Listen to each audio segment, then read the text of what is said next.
Hello friends, welcome back to my YouTube channel the Vani classes. तो आज मैं आपके लिए टॉपिक लेकर आई हूँ चाइल्डहुड एंड डेवलपमेंट ईयर्स, जो आपका पेपर 1 है बीएड फर्स्ट सेमेस्टर का।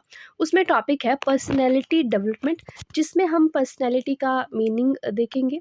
ठीक है, फैक्टर्स के बारे में बात करेंगे कि कौन कौन से फैक्टर्स हैं जो पर्सनैलिटी को अफेक्ट करेंगे, और डेवलपमेंटल स्टेजेस कौन कौन से होते हैं पर्सनैलिटी के।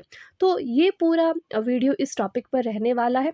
और ये जो सब्जेक्ट है आपका चाइल्डहुड एंड डेवलपमेंट ईयर्स, इस पर बाकी टॉपिक्स के भी वीडियोस हैं। प्लेलिस्ट का लिंक आपको डिस्क्रिप्शन बॉक्स में मिल जाएगा, आई बटन में भी आपको इसका लिंक मिल जाएगा, वहाँ से आप देख सकते हैं बाकी टॉपिक्स भी इस सब्जेक्ट के। ओके जी, तो पहले मतलब समझेंगे पर्सनैलिटी शब्द का। तो ये जो शब्द है पर्सनैलिटी, ये लैटिन शब्द पर्सोना से लिया गया है, जिसका मतलब होता है मास्क। ठीक है, यानी कि मुखौटा। तो यहाँ से जो पर्सनैलिटी शब्द है ये लिया गया है। और जैसे ही शब्द आता है पर्सनैलिटी, तो बहुत सारे लोग जो है वो इसको एक्सटर्नल जो फीचर्स हैं किसी भी इंडिविजुअल के, वहाँ से रिलेट करते हैं। जैसे कोई इंसान है, उसके लुक्स कैसे हैं, उसकी आवाज़ कैसी है, उसने किस तरह के कपड़े पहने हैं, तो हम समझते हैं कि ये पर्सनैलिटी है। बट ऐसा नहीं है। ये सारी चीज़ें तो एक फैक्टर है, बाकी और भी चीज़ें हैं, जैसे मेंटल, मोरल, सोशल क्वालिटीज़ उस इंडिविजुअल की क्या है, ये सब आती हैं पर्सनैलिटी के अंडर ही। ठीक है, तो जैसे अगर मैं बोलूँ कि कोई इंडिविजुअल है, उसकी अच्छी पर्सनैलिटी है, he has a good personality, तो मैं उसके सिर्फ एक्सटर्नल फीचर्स की बात नहीं करूँगी, उसकी मेंटल, मोरल और सोशल क्वालिटीज़ क्या है, उन सब की बात करूँगी। ठीक है, तो ये आता है पर्सनैलिटी के अंडर। और जो पर्सनैलिटी है डायनेमिक है, चेंज होती रहती है, ग्रो होती रहती है धीरे धीरे। और हर इंडिविजुअल की जो पर्सनैलिटी है वो अलग है दूसरे से, क्योंकि हमें पता है इंडिविजुअल डिफरेंसेस जो है वो पाए जाते हैं। तो पर्सनैलिटी भी हर इंडिविजुअल की अलग अलग होती है। ठीक है जी, अब कुछ डेफिनेशंस देखेंगे। कुछ फेमस साइकोलॉजिस्ट हैं जिनकी डेफिनेशंस हैं, आपको क्वेश्चन आएगा तो आपको डेफिनेशन भी लिखनी होती है। पहली डेफिनेशन है एल्पॉट की। तो according to Allport, personality is defined as persons pattern of habits. ठीक है, इंडिविजुअल कोई भी है, कोई पर्सन है, उसकी हैबिट्स किस तरह की हैं, उसका एटीट्यूड कैसा है, उसके ट्रेड्स क्या है, जो दर्शाता है कि वो अपने इन्वायरमेंट में किस तरह से एडजस्ट कर पा रहा है। ठीक है, तो ये बताता है पर्सनैलिटी, एल्पोर्ट ने ये कहा। दूसरी डेफिनेशन है कैटल की। According to Cattell, personality is that which permits a prediction of what a person will do in a given situation. Cattell के अनुसार पर्सनैलिटी वो है जिससे हम प्रिडिक्ट कर पाए कि ये जो पर्टिकुलर इंडिविजुअल है, ये इस पर्टिकुलर सिचुएशन में क्या करेगा, इसका अगला स्टेप क्या होगा इस सिचुएशन को फेस करने में। ठीक है जी। एक और डेफिनेशन है वारन की। According to him, personality as the entire mental organization of human being at any stage of his development। Personality क्या है? मेंटल ऑर्गेनाइजेशन है ह्यूमन बीइंग की, उसके डेवलपमेंट के स्टेज में, किसी भी डेवलपमेंट के स्टेज में। ठीक है जी, तो ये कुछ डेफिनेशन आपको एज इट इज़ ही लिखनी है, अंडरलाइन कर सकते हैं आप अपने आंसर को अच्छा दिखाने के लिए। Okay, now features and characteristics of personality. जो पर्सनैलिटी है उसके फीचर्स, करेक्टरिस्टिक्स क्या हो सकते हैं? पहला है personality something which is unique and specific. Personality unique होती है, हर इंडिविजुअल की अलग यूनिक पर्सनैलिटी होती है और स्पेसिफिक पर्सनैलिटी होती है। दूसरा, personality can be describe and measured. Personality को हम मेज़र कर सकते हैं, हम डिस्क्राइब कर सकते हैं कि किसी पर्टिकुलर इंडिविजुअल की जो पर्सनैलिटी है वो किस तरह की है, उसके हम सारे फीचर्स जो हैं वो लिख सकते हैं, बता सकते हैं किसी दूसरे को भी। ओके, जैसा कि यहाँ पे लिखा है कि पर्सनैलिटी कैन बी मेजर्ड। ठीक है, तो हम पर्सनैलिटी को मेज़र कर सकते हैं। तो इसका क्या मतलब हुआ कि बहुत सारे टेस्ट हैं पर्सनैलिटी को मेज़र करने के।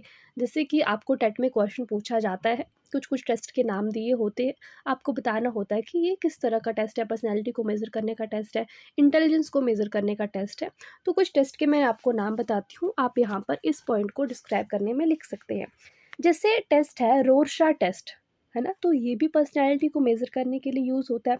एक टेस्ट है थीमेटिक परसेप्शन टेस्ट, TAT भी बोलते हैं इसको। बहुत बार इसकी आपसे फुल फॉर्म भी पूछ ली जाती है TAT की। ठीक है। फिर वर्ड एसोसिएशन टेस्ट है, पिक्चर एसोसिएशन टेस्ट है। तो ये सारे टेस्ट जो है वो पर्सनैलिटी को मेज़र करने के लिए यूज़ किए जाते हैं। मेनली आपसे रोशा इंक्लूड टेस्ट जो है वो पूछा जाता है, और जो टीएटी है, थीमेटिक एप्रिसिएप्शन टेस्ट, ठीक है, तो वो आप इसमें ऐड कर सकते हैं। Next point is, it is the product of heredity and environment. जो पर्सनैलिटी है बहुत हद तक हेरिडिटी से भी इन्फ्लुएंस होती है, और हमारे इन्वायरमेंट का भी इसमें मेन इंपॉर्टेंट रोल रहता है, ठीक है। It is combination of inner as well as outer quality, जैसे कि मैंने आपको बोला कि आउटर क्वालिटीज़ तो इसमें आएंगी, साथ में जो इनर क्वालिटीज़ हैं वो भी पर्सनैलिटी के अंदर आती हैं। It is not mere physical appearance, ये सिर्फ फिजिकल अपेयरेंस नहीं है, but it is the study of both physical and psychological factors as an integrated system. Physical appearance ही नहीं है, बट दोनों फिजिकल और जो साइकोलॉजिकल फैक्टर्स हैं एज इंटीग्रेटेड सिस्टम हम पर्सनैलिटी को समझते हैं। Personality is the sum total of various human qualities, हमारी बहुत सारी ह्यूमन क्वालिटीज़ का टोटल होती है पर्सनैलिटी, ठीक है जी। तो ये आप फीचर्स और कैरेक्टरिस्टिक्स में ऐड कर सकते हैं ना। कौन कौन से फैक्टर्स हैं जो पर्सनैलिटी को अफेक्ट करते हैं, ठीक है। मेनली 3 तरह के फैक्टर्स, और उसके अंदर बाकी आएंगे। पहले आते हैं बायोलॉजिकल फैक्टर्स, दूसरे आएंगे साइकोलॉजिकल, और तीसरे आएंगे आपके इन्वायरमेंटल फैक्टर्स, ठीक है। ये कुछ पॉइंट्स से आप इनको डिस्क्राइब करके लिख सकते हैं अगर आपका 16 नंबर का क्वेश्चन यहाँ से पूछा जाता है तो। फर्स्ट पॉइंट आता है बायोलॉजिकल फैक्टर्स में बॉडी बिल्ड, ठीक है। तो किसी भी इंडिविजुअल की बॉडी बिल्ड इस तरह से हुई हो जिसको समाज में अप्रिशिएट किया जा रहा है, या फिर जिससे लोग जो है वो इम्प्रेस हो रहे हैं, तो उससे उस इंडिविजुअल की जो सेल्फ इस्टीम है वो भी डेवलप होती है। यानी कि जो पॉजिटिव सेल्फ कॉन्सेप्ट जो है वो इस उस इंडिविजुअल में डेवलप होता है, ठीक है। जैसे कुछ जो लोग होते हैं वो उनकी बॉडी बल्की होती है, कुछ होते हैं जो टॉल होते हैं, कुछ की फिजिक जो है वो लीन होती है। तो ये सारी चीज़ें इसके अंडर आएंगी, बॉडी बिल्ड के अंडर आएंगी। नेक्स्ट आता है फिजिकल अट्रैक्टिवनेस। जो फिजिकल अट्रैक्टिव पर्सन होगा किसी भी एज का, चाहे वो बच्चा है बड़ा है, लोग उनसे जल्दी इम्प्रेस होते हैं। और जो ज़्यादा अट्रैक्टिव पीपल होते हैं उनका जो इम्प्रेशन है वो भी अच्छा बनता है सामने वाले पे, ठीक है। तो यहाँ पर भी पर्सनैलिटी डेवलपमेंट की बात आ जाती है फिजिकल अट्रैक्टिवनेस के मामले में भी। Next point is homeostasis. Homeostasis क्या है कि एक बैलेंस जो है वो मेंटेन करके रखती है हमारी बॉडी। जैसे हमारा जो बॉडी टेम्परेचर है, हमारे ब्लड शुगर लेवल्स हैं, बीपी है, वाटर बैलेंस है, अगर इनमें से इनस्टेबिलिटी आ जाए किसी में भी तो फिर दिक्कत का सामना करना पड़ता है हमें। अगर हमारा होम्योस्टेसिस जो है वो डिस्टर्ब हुआ है ना, जैसे हमारा ब्लड शुगर लेवल जो है वो बैलेंस नहीं है, हमारा बीपी बैलेंस नहीं है, तो उससे क्या होगा, जो इंडिविजुअल होगा वो उसमें इंडाइजेशन की दिक्कत रहेगी, स्लीपलेसनेस उसमें रहेगी, वो उसका जो बिहेवियर है वो डिस्टर्ब रहेगा, ठीक है। तो ये सारी चीज़ें जो है वो भी पर्सनैलिटी डेवलपमेंट पर अफेक्ट डालती हैं। Next one is health condition. अगर आपकी हेल्थ ही अच्छी नहीं होगी तो फिर आपकी जो पर्सनैलिटी डेवलपमेंट है वो किस तरह से होगी, ठीक है। तो हेल्थ भी एक मेजर रोल जो है वो प्ले करेगी यहाँ पे। Next factors are psychological factors. Psychological factors में पहला फैक्टर आता है इंटेलेक्चुअल डिटर्मिनेंट्स, ठीक है। जो इंटेलेक्चुअल डेवलपमेंट है वो भी इंडिविजुअल की पर्सनैलिटी को अफेक्ट करती है। जो इंटेलिजेंट लोग होते हैं वो बेटर एडजस्ट कर पाते हैं अलग अलग सिचुएशन में भी, ठीक है। तो अगर आप इंटेलिजेंट हैं, आपकी जो इंटेलिजेंस जो आईक्यू लेवल है वो अच्छा है, तो फिर आपकी जो पर्सनैलिटी डेवलपमेंट है वो भी अच्छी होगी। Next one is emotional determinants. Emotions जो हैं वो भी इंपॉर्टेंट रोल प्ले करते हैं किसी भी इंडिविजुअल की पर्सनैलिटी डेवलपमेंट में। जैसे छोटा बच्चा है, उसको उतना प्यार, उतनी लव, उतना अफेक्शन नहीं मिल पा रहा है, तो वो जो बच्चा है वो इमोशनली इनसिक्योर होगा, और फिर उसकी जो पर्सनैलिटी डेवलपमेंट है बड़े होकर वो भी उसमें दिक्कत आएगी, ठीक है जी। Next point is achievements. जैसे कोई इंडिविजुअल है, उसने कुछ अचीव कर लिया लाइफ में, उसकी कोई जॉब लग गई या फिर वो क्लास में फर्स्ट आ गया, तो उससे क्या होता है, वो जो इंडिविजुअल है उसका जो कॉन्फिडेंस है वो डेवलप होता है, जो सेल्फ एस्टीम है वो डेवलप होती है, और उसमें कैपेसिटी आती है कि वो प्रॉब्लम्स को टैकल कर पाए, जो भी उसकी लाइफ में आ रही हैं उन प्रॉब्लम्स को वो टैकल कर पाए। तो ये सारा कॉन्फिडेंस जो है वो आता है अचीवमेंट से, ठीक है। तो उससे उसकी पर्सनैलिटी डेवलपमेंट पर भी पॉजिटिव इम्पैक्ट पड़ता है। Now environmental factors. Environmental factors में पहला फैक्टर है सोशल एक्सेप्टेंस। अब हम लोग सोशल बीइंग्स हैं, सोसाइटी में हम लोग रहते हैं। अगर कोई इंडिविजुअल है वो सोशली एक्सेप्टेड है, यानी कि सोसाइटी में उसको एप्रिसिएशन मिल रही है, उसका जो बिहेवियर है उसको सराहा जा रहा है, तो फिर उससे पॉजिटिव इम्पैक्ट पड़ेगा उस बच्चे की पर्सनैलिटी डेवलपमेंट पे। Next one is social deprivation. अब जैसे कि हमने अभी पीछे बात की कि सोसाइटी का बहुत ज़्यादा इन्फ्लुएंस होता है बच्चे की डेवलपमेंट पर। किसी भी तरह की डेवलपमेंट है, चाहे वो सोशल डेवलपमेंट, इमोशनल डेवलपमेंट है ना, कॉग्निटिव डेवलपमेंट है। तो अगर सोसाइटी में बच्चे को उतनी अपॉर्चुनिटीज़ ही नहीं मिल रही हैं, बच्चे को लव और अफेक्शन ही नहीं मिल रहा है, तो फिर वो बच्चा जो है वो सोशली डिप्राइव्ड होगा। ठीक है, और इससे उस बच्चे की जो पर्सनैलिटी है वो एडवर्सली अफेक्ट होगी। Next point is educational factors. Educational factors जो हैं वो भी इंपॉर्टेंट रोल प्ले करते हैं बच्चे की पर्सनैलिटी डेवलपमेंट में। जो स्कूल है, टीचर्स हैं, आपका जो कॉलेज है, वहाँ पर बच्चे के एक्सपीरियंस जो है वो किस तरह से हैं, ये सारे बच्चे की जो सेल्फ एस्टीम है उसको इम्पैक्ट करते हैं। अगर अच्छा व्यवहार है, अगर कोर्डियल रिलेशनशिप है, तो बच्चे का जो कॉन्फिडेंस है वो डेवलप होगा, उसका जो सेल्फ एस्टीम है वो डेवलप होगा। बट अगर ऐसा नहीं है तो फिर बच्चा जो है वो, उसके एक्सपीरियंस अच्छे नहीं होंगे, बच्चे का जो सेल्फ एस्टीम है वो लो रहेगा। ठीक है, तो इन्वायरमेंटल फैक्टर्स, एजुकेशनल फैक्टर्स भी इंपॉर्टेंट है। Now family dominance. और फैमिली हमें पता है बहुत ही मेजर रोल प्ले करती है बच्चे की किसी भी तरह की डेवलपमेंट जो है उसको इन्फ्लुएंस करती है। और हमें पता है जो हमारी फर्स्ट सोशल एजेंसी जो होती है वो फैमिली ही होती है। अगर बच्चा जो है वो अच्छे इन्वायरमेंट में ग्रो हो रहा है, उसकी फैमिली का जो इन्वायरमेंट है वो बहुत अच्छा है, तो बच्चे की पर्सनैलिटी डेवलपमेंट ऑब्वियसली अच्छी होगी। अगर नहीं तो फिर बच्चे का जो बिहेवियर है वो भी अच्छा नहीं रहेगा, बच्चा जो है वो खुश नहीं रहेगा उस इन्वायरमेंट में। ओके, इसको आप इस तरह से भी लिख सकते हैं, जैसे नीचे बॉक्स सा बनाया है कि पर्सनैलिटी डेवलपमेंट को इन्फ्लुएंस कौन कौन से फैक्टर्स करते हैं हम। जैसे फिजिकल डिटर्मिनेंट्स हैं, है ना।